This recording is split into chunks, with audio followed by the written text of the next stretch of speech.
And we all belong in this country.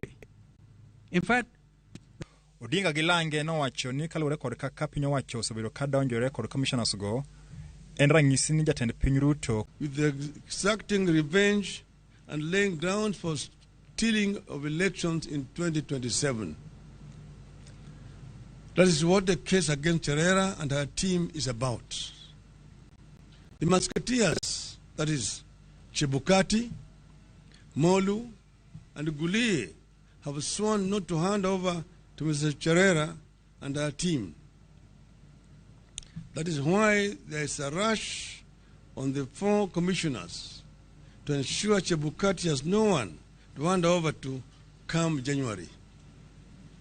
The Ruto administration supports this conspiracy because it wants to pick a set of user-friendly commissioners to complete the capture of IBC for the 2027 elections. This witch hunt in Parliament is intended to prevent the 4 commissioners and especially the deputy chair from taking over as provided by the law. It is totally a travesty of justice. Jotelo bende ng'uri ewi kaka piny owacho masani osebedo ka geto tiyo gi yoragoko ma ok owinjore kendo ma obalo kod katiba. The Ruto administration is taking us back to the state of affairs last witnessed in the Nyayo regime of the 1980s. This kind of impunity, selective injustice, and capture of institutions will have grave consequences. We are here to sound a warning. No one should lie to this regime that we will sit back and watch a return of the Nyayo regime by another name. And I want to repeat, we want to warn this regime that we will not sit back and watch a return of the Nyayo regime by another name. Kalore kod katiba, thuolo mag commissioners adek mag IBC gie sani oserumo kumoting'o jakom margi Wafula Chebukati ka gisundo ni Ruto onego los aput mabiro chako chenro mar ndiko adek mabiro kawo kargi. Time is up. Let's have a panel for selecting another 3 commissioners of the IEBC and let the commissioners whose term is unexpired take over IEBC. Seche ma commissioners ang'wen mano kwedo duoko matend piny Kenya e yiero maduong' maboro mokalo ne chopo nyim kamiti mar od bura mochung' ni chike, jotelo mag Azimio koro okone commission mondo ne gikuno burano maneno ni gibedo mabor kode. Eric Owenga, Ramogi TV, Nairobi. Kod nyime ywaruok mana jatend duond bura mar Wiper Kalonzo Musyoka omedo kwedo kang' ma piny owacho dwa kawo mar omoduma molosi kod nyinyo mar GMO kendo kelo e pacho ka. Kalonzo wacho ni GMO pok oyudo puoth mowinjore e pacho ka kendo ok owinjore rikni kode. Mano bende e chung' mar gavana ma Kakamega Fernandez Baraza. In the world, would we want to heap more hurt and despair to a population that is already reeling under the weight of drought,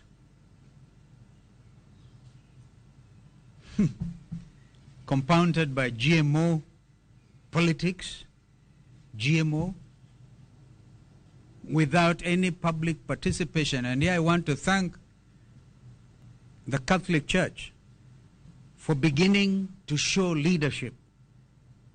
We're not going to kill our people. Napinga msimamo wa serikali kuu kwa kufanya importation ya mahindi kutoka nchi za ng'ambo, kwa sababu wakulima wetu hapa, ukienda kule subcounty ya Likuyani, Lugari na pia Uasin Gishu, kuna wakulima wengi ambao wamepanda mahindi.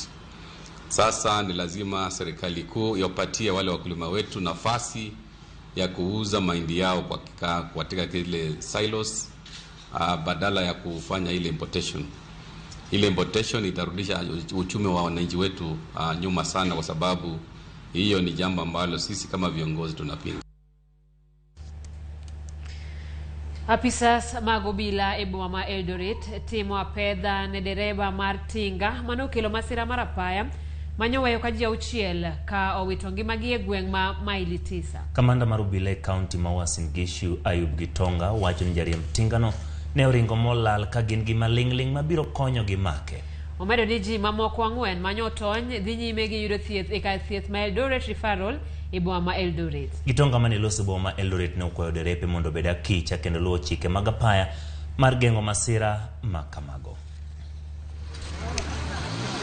Hiyo ni box tu bure.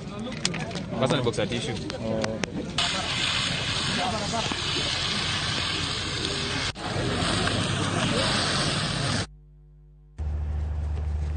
Ikruok dhi nyime ne chenro mag somo e doke wang'e dwe mar 1 higa manyien. Piny owacho koro yango ni kata chudo mar omenda mag school fees biro doke wang'e kaka ne en e kinde mokalo kapok ne midhusi mar coronavirus omonjo Kenya. Jafwambo marwa Wycliffe Oko miwa ler mar wachno. Tok achiedh nade mar midhusi mar corona rocho chenro mag somo e pacho ka.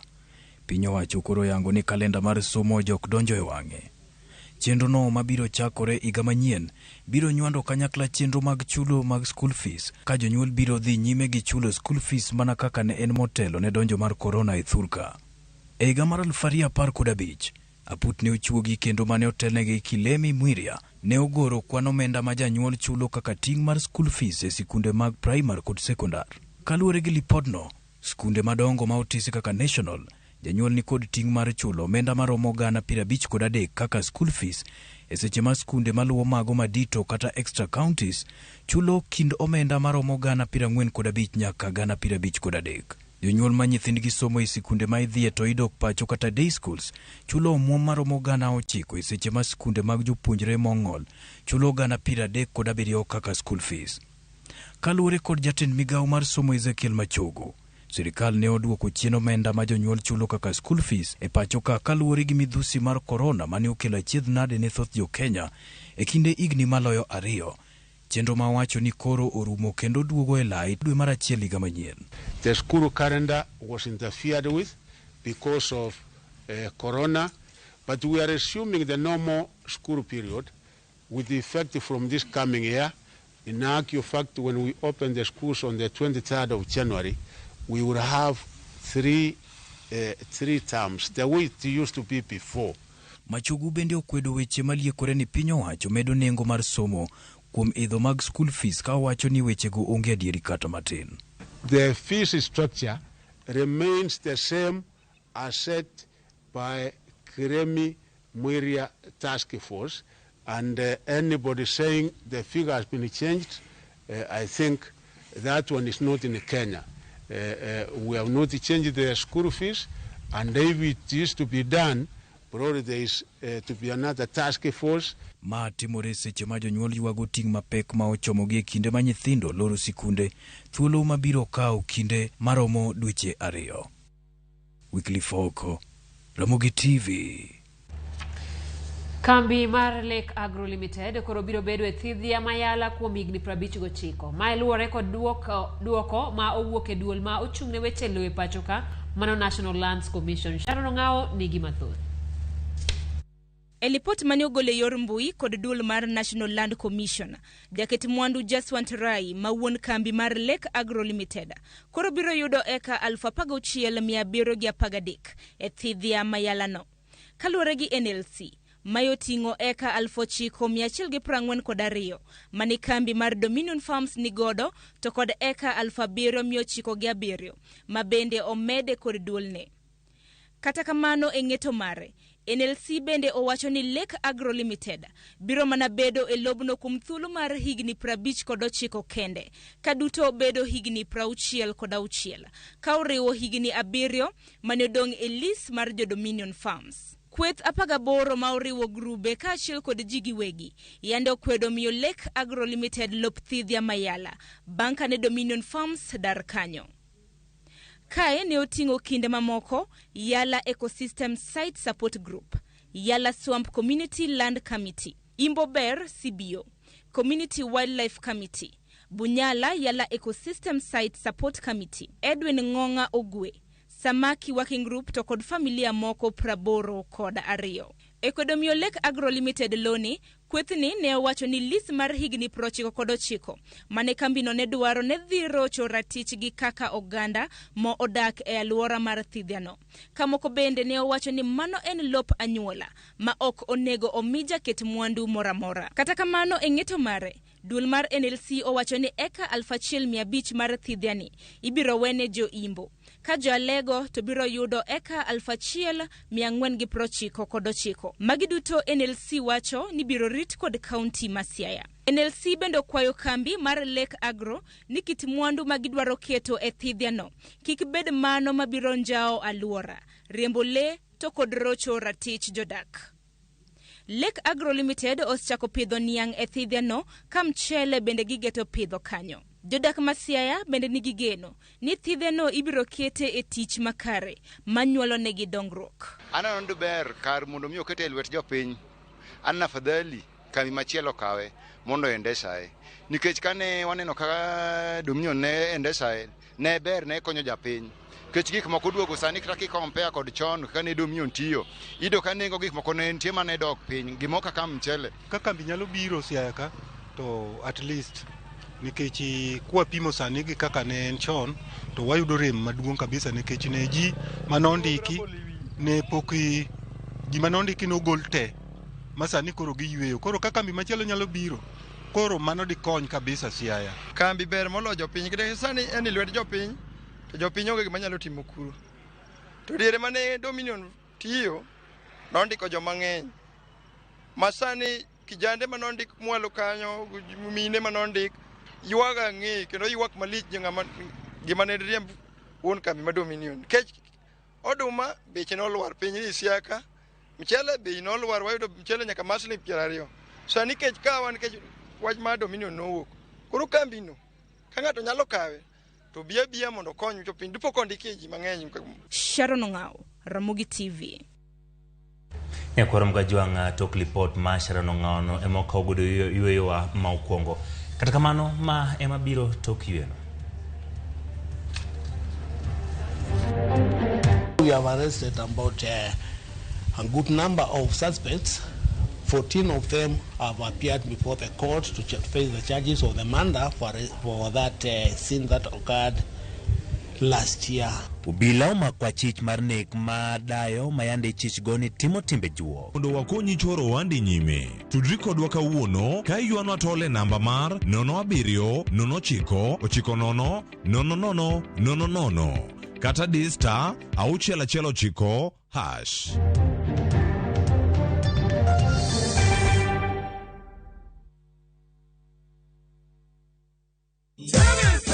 Egesa FM enguba ya Mwanyegetinge na duka ya Uhuru Superstores Limited Kisii tumekuandalia Uhuru Superstores Black Friday Ijumaa hii ya tarehe 25 mwezi wa 11 mwaka huu kuanzia saa 2 asubuhi. Njoo ununue bidhaa zote kwa bei rahisi ya Black Friday. Watangazaji wa Egesa FM na wanamuziki waliobobea watakuburudisha. Egesa FM na duka ya Uhuru Superstores Black Friday. Karibu nyumbani. Uhuru Superstores Egesa FM.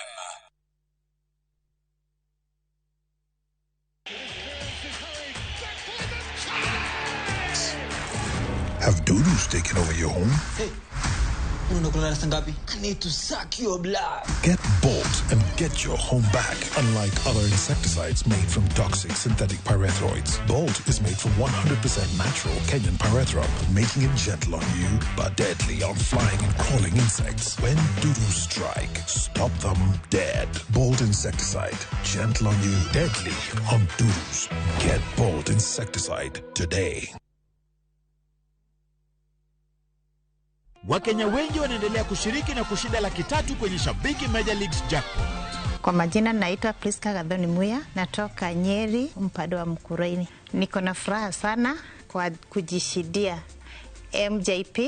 Hizi pesa itanisaidia kuboost my business. Naomba Wakenya wenzangu waingie kwa hii mchezo, watafurahia kama mimi. Kuwa mmoja wao. Cheza Major League Jackpot kwa shilingi 10 pekee kwa kutuma neno MJP kwa 29063 na waweza kuwa mshindi. Shabiki Major League Jackpot, the easiest jackpot in Kenya. Not for persons under the age of 18. Betting can be addictive. Play responsibly. Shabiki.com is authorized and regulated by the BCLB. License number 416.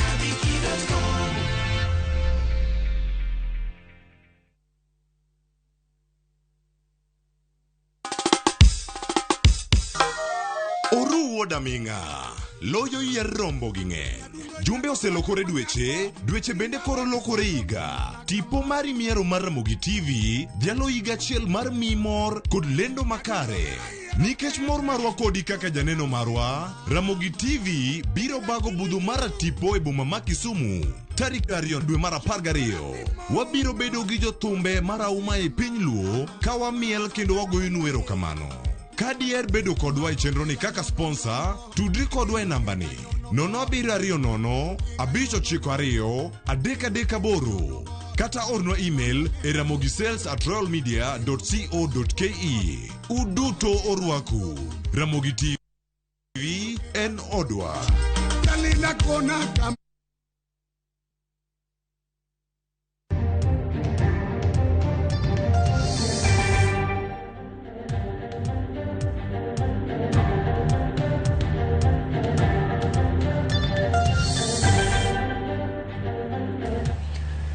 Machiegni kendo nyako Ramogi wadhi nyime ni obila ma Kisii ondhiyo achich moro mosebed kimanyo kuom higa achiel kitude kod nek mag deye adek mane wang' gi jopiny ka wachore ni gin joujuogi. Mana kaka jafambo marwa Crispin Otieno lero, obila pod dhi nyime kod apedha mar ji 8 ma pod imanyo kitudo kod nek. Ma en Joseph Abuga kalor e gacho kwach kich to kane osemake kod obila kitude kod nek mar mine 4 ma hikgi ohingo 65 e gwenge Mamarani Kitutu Chache North County ma Kisii. Abuga nopondo to kane onene e kanda moro kochadho deye kod beti kendo tiayo kuom gi mach. Obila mago kwach kich osebedo ka luwo ndach Abuga ma ja higa 39 ka wachore ni ne opondo Nairobi, Kisumu, Busia, Nyamira e kano winj umbe ni onene dalagi Kisii. Meko mar achich no kelo namba mar ji duto ma osemaki mosechopo 14 kendo yawnegi kes mar nek mag minego. Apedha mar ji 8 to pod dhi nyime. We have some more arrests who are on our note, and we will arrest them as long as when they appear in our area or when we get them there where they are, because some of them have changed now their mobile phones. The rest have gone maybe outside the county or sub-county to another areas, but they have changed their mobile numbers for tracking. Kilomita 4 kawuok e teseto bila Mamarani, wadado gi Christopher Mayaka kadhi nyime kod tije e dalagi. En wuod Mama Sindege Mayaka manoneg ka oneno tarik 17 dwe mar 10 higa mokalo. Oleronwa gima noradogo. Kwa nimesimama hapa, mama alikuwa ameniita ije kuongea na yeye vile nitakampeleka hospitali. Sasa alikuwa amekaa hapa nje na kiti na mimi nimesimama kidogo tu.